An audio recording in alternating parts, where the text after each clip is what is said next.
Before we get stuck into Dakar 2022, let's remind ourselves what happened at Dakar 2021.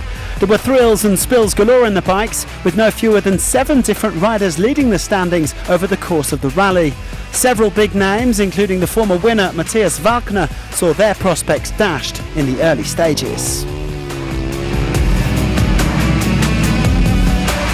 There was something of a yo-yo effect in the first week, with many riders struggling to open the piste. Defending champion Ricky Brabeck soon found himself some way off the pace.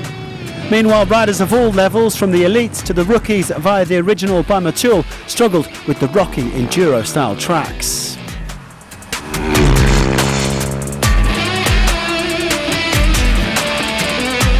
The scenery was breathtaking, but the rally was typically brutal. While some crashes could be shrugged off, others had devastating consequences.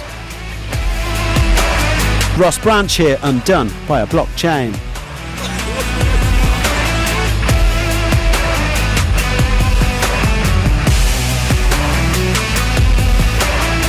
Toby Price and Nacho Cornejo had to abandon following crashes, while Joan Barreda quite literally ran out of gas. I ended up missing the refuelling point, and so I didn't stop. And ultimately it was my mistake. Privateer Skylar Howe stormed to 5th place overall, while top rookie Daniel Sanders was 4th in spite of a run-in with a B. Anything can happen to you at the Dakar. Things didn't really go KTM's way, but Sam Sunderland still made the podium in 3rd place overall. Honda ended up defending their title, and they even completed a 1-2. Brabeck made up a lot of ground in the second week, but he couldn't overhaul Kevin Benavides, who became the first South American biker to win the Dakar. I'm really happy to have done it and to be the first South American to win the Dakar, to have made history. I'm super happy. Bueno, muy feliz.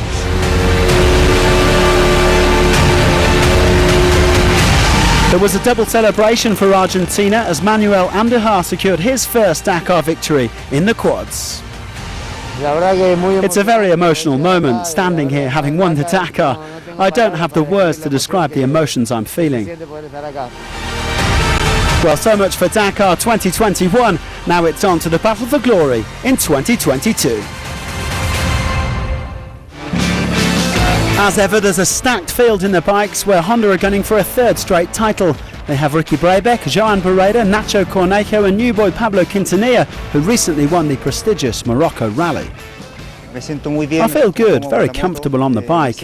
I feel strong, and I'm really happy to be part of the Honda team. I've got the hunger and desire to fight for victory at this Dakar.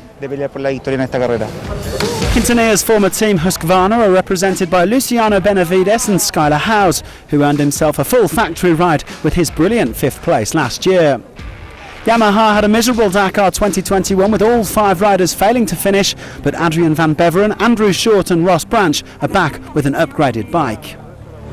Hero Motorsports lost Sebastian Buda and their new signing Franco Caimi to injury in the run-up to the Dakar. Aaron Mare therefore got a late call-up, and he joins up with the experienced Joaquim Rodriguez. Gas have a new lineup, with 2017 winner Sam Sunderland and rising star Daniel Sanders. The boys in red will be out to get the better of their former teammates in the official KTM garage. Yeah, for sure. I want to try and go for the win as much as possible. I'm sure I can be one of the top guys here, as long as I can, not get lost and make silly navigation mistakes. KTM have a formidable trio of former winners as they look to knock Honda off their perch. Toby Price is chasing his 3rd crown, while Matthias Wagner just took the World Championship title in style.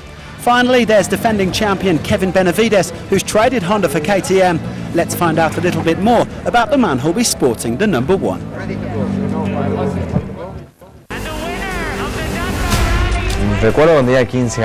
I remember when I was 15, I considered the Dakar an adventure, something super difficult. For me, it seemed impossible. Yet I always had big dreams, and from a young age I imagined great things.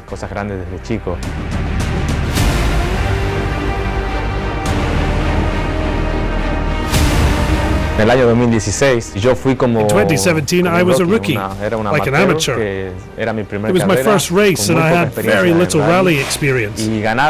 So to have won the third stage and finished fourth in the Dakar, it made me realize that I could do it.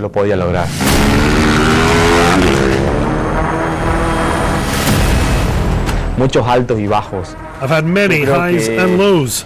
I think I won the Dakar by maintaining a cool head. Muy tranquilo. Wow, ese momento. Wow, I remember these moments. Incredible, indescribable. So much joy. To feel that you've achieved your dream. You fought so hard and made so many sacrifices. Sacrifices of an entire sporting life, not only 1 year. I remember that moment. It gives me goosebumps. Yet it's a new chapter for the man from Salta, Argentina. After a first crown with Honda, he switched to KTM. I decided to change. It was a question of objectives. I've always been a person who looks for something extra. At Honda, I was in an ideal comfort zone, but I want to win the Dakar again with another team. No one's ever done that yet. To be a factory rider for the two biggest brands in rally is a unique opportunity, and I want to make the best of it. Of course, it's a huge change. It's a big moment in my sporting career, but I love challenges. I'll work hard to achieve them.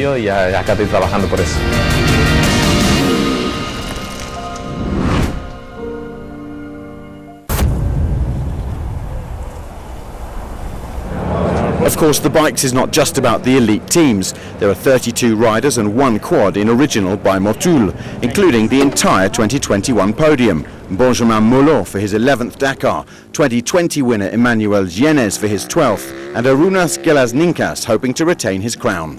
Amongst the women, 11-time champion Laia Sant is in a car this year. Sara Garcia and Audrey Rosa joins Sandra Gomez and 2009 winner Mirjam Paul back for her 9th Dakar start. In quads, the entire 2021 top 5 are all back as Manuel Andujar aims to be the first back-to-back winner since 2012. I think that everyone who's here has worked very hard to get here, and we all know what we're doing. So I think it will be clean, healthy and safe between all of us, and the win could be anyone's.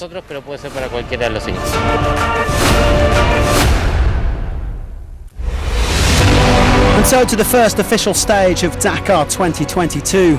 Stage 1A is a short outing of just 19 kilometres, but it certainly won't be a walk in the park, soft sand and tricky navigation. Tactically, it's crucial for the overall contenders because the top 15 bikers on the day will get to choose their starting order tomorrow. Only 19k then, but the tension and excitement was palpable at the start line this morning. 144 bikers preparing to get Dakar 2022 underway, and for many of them, this was a real step into the unknown. I'm not afraid, but just super excited to be here and see what Dakar is all about.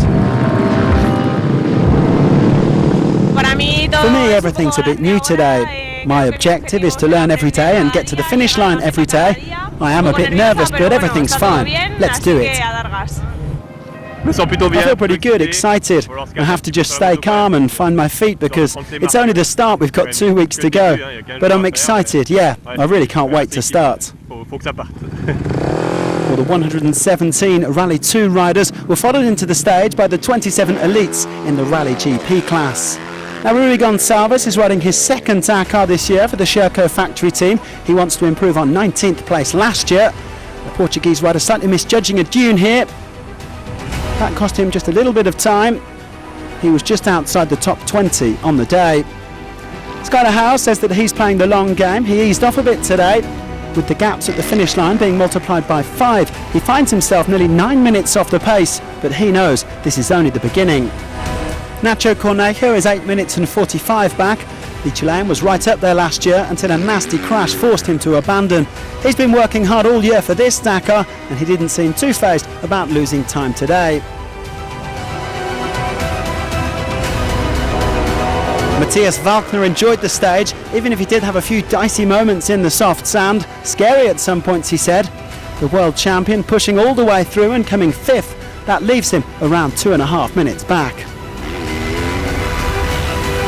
Kevin Benavides admitted there are always nerves on the opening stage of Dakar, and of course he has a little extra pressure on his shoulders as the defending champion. But he felt good on the bike and he went a little quicker than Valkner, 4th place, and he's only 2 minutes off the lead. Well, Ross Branch looked like the happiest man in Saudi Arabia as he got underway today. After all, what better way to kick off the new year? The Kalahari Ferrari wants to improve on his best result of 13th from 2019, and he's off to a good start, 3rd fastest today. Like Benavides, Pablo Quintanilla was feeling the tension out there, but he was also feeling comfortable on the Honda CRF 450. The Chileans made a fine start to life with the Japanese giants, and he was 2nd in today's curtain raiser, just 1 minute off the pace. But the stage victory went to Daniel Sanders, his first on the Dakar and surely not his last. The Aussie had a bit of disappointment in Abu Dhabi in November, missing out on 2nd place in the World Championships, but he is looking on excellent form. His victory is also the first on the Dakar for his team, Gas. At the moment, I'm winning, so it's a nice feeling to come across. There's only 3 guys behind me, so at least that gives me a reasonable start for tomorrow, I think. So I'm excited, and it's good to get out some nerves. A reminder that today's gaps are multiplied by 5, which is why there's already 3 minutes separating the top 10. Big names like Van Beveren, Sunderland, Price, Short and Bereda all in there. Already some big gaps in the quads as well. Last year's runner-up Giovanni Enrico was 3rd today, and that leaves him 2 minutes and 35 behind the leader. Frenchman Alexandre Giroud has failed to finish the last 2 editions, but he made a good start, 2nd on the stage, 1 minute and 35 off the pace. But it was last year's champion Manuel Andahar who picked up where he left off. The Argentine sealed the world title in Abu Dhabi in November, and he is looking unbeatable at the moment. He takes the stage victory and he's already leading the way on 4 wheels. Thomas Cubiena and Italo Pedemonte make up the top 5. Pablo Capetti, who rounded out the podium last year, has already lost nearly 8 minutes to Andahar. C'est à Paris que la course a commencé. The rally began in Paris, leaving the Place de Trocadero in the early morning. On December the 26th, 1978, the pioneers of the Dakar set off for Africa on the adventure of a lifetime.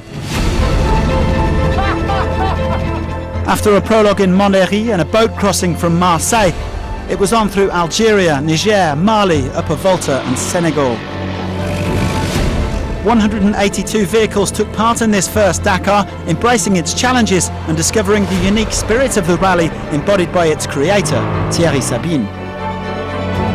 I chose to make the rally this hard, so yes, I suppose it is my fault. I'm the one who sent everyone in there.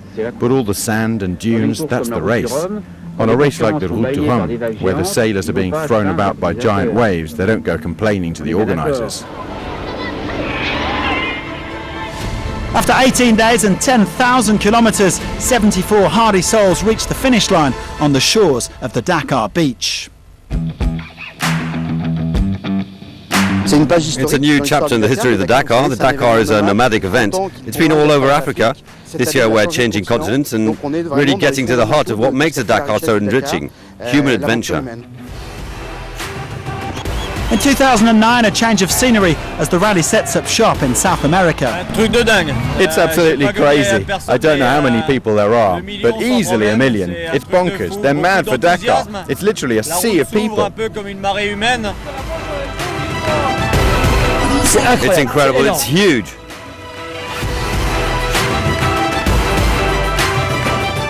Buenos Aires and Argentina welcome the Dakar for the start of this new era.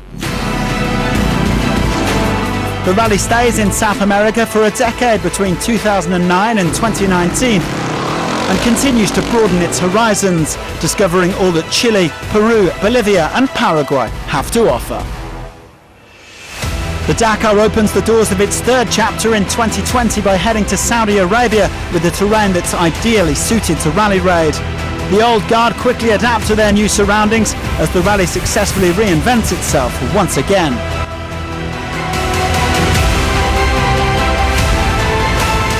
Beautiful landscape, a lot of space, open desert, and I'm really happy to be here for the new chapter. It's an immense desert, 4 times bigger than France, so we have possibilities all over the place. We can use it all. I see a very bright future for the rally here.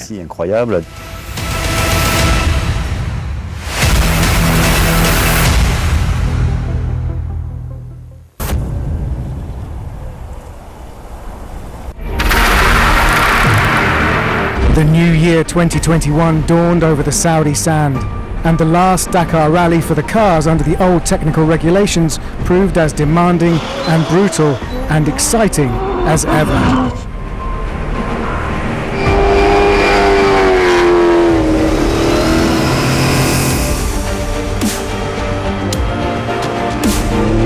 Another disappointment for rally legend Sébastien Loeb in the new BRX ProDrive Hunter. We hit a sequence of bowls a bit hard. It's like that when you're trying to attack. The race is finished now. But Nani Roma impressed in the sister BRX car, finishing in 5th on its Dakar debut.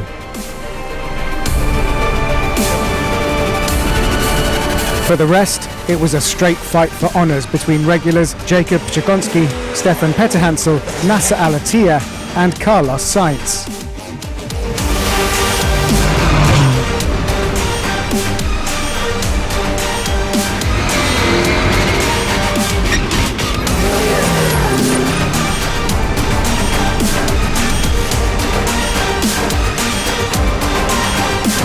But ultimately, it was Petterhansel in his last year in the mini buggy who set another record, his 14th Dakar win.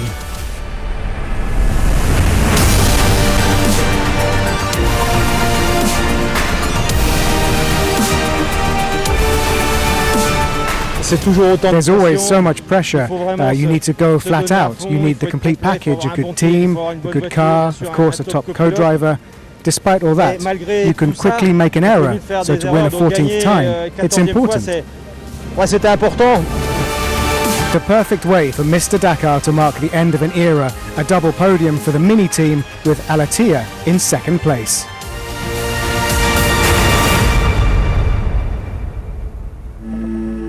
The cars gathered in Jeddah for pre-event technical scrutineering. In his 6th year driving for the Toyota factory team, 3-time Dakar winner Nasser Al-Attiyah arrived in the kingdom as a clear favourite to take the win, despite the new regulations for the cars.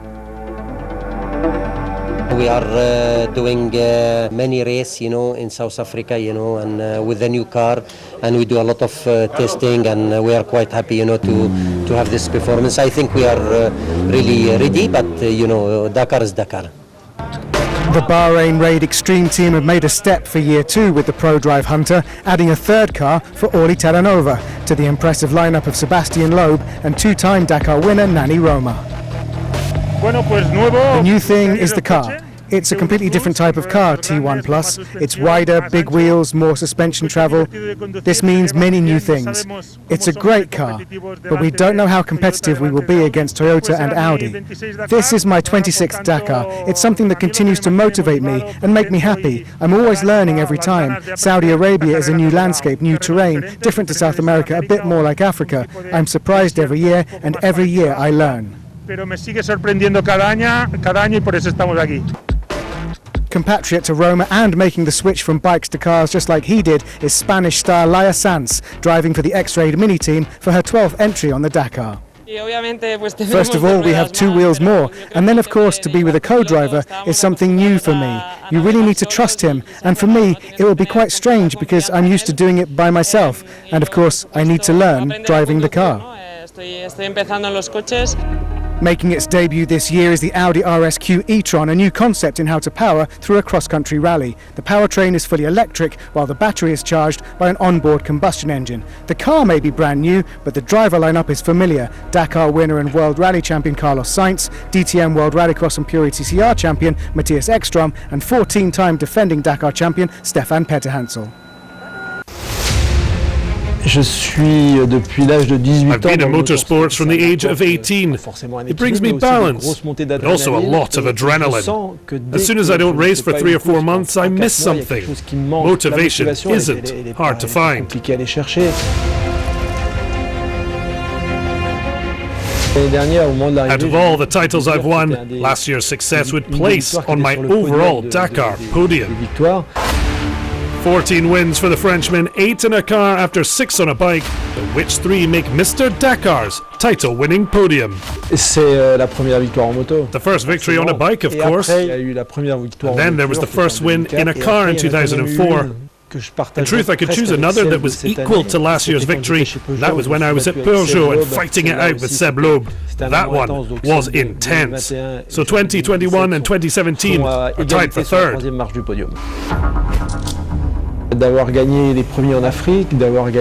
have won the first one in Africa, then to conquer South America, for me to then write this third chapter was important. I had to battle to win it. And secondly, it was a wonderful feeling because it was the first time I was driving with a new co-driver, Edouard Boulanger. So to immediately win alongside him and share the victory was really a special moment.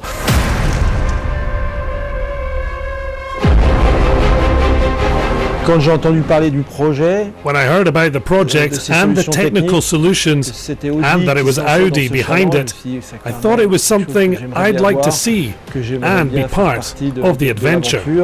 I quickly accepted to continue my career on this new path. Tous les ans, je dis peut-être, je sais pas, on va continuer, pas. Every year I say maybe I'll continue or not. And if it wasn't for the Audi project, the 2021 victory would have been the perfect farewell to end on a win at the summit. Yet I'm not stopping, we're going to carry on. C'est sûr que si on arrivait Of course, if we managed to win in the years to come with an electric car, it would be amazing. I would have looped the loop. It would be the best moment to finally call it a day and stop at the top.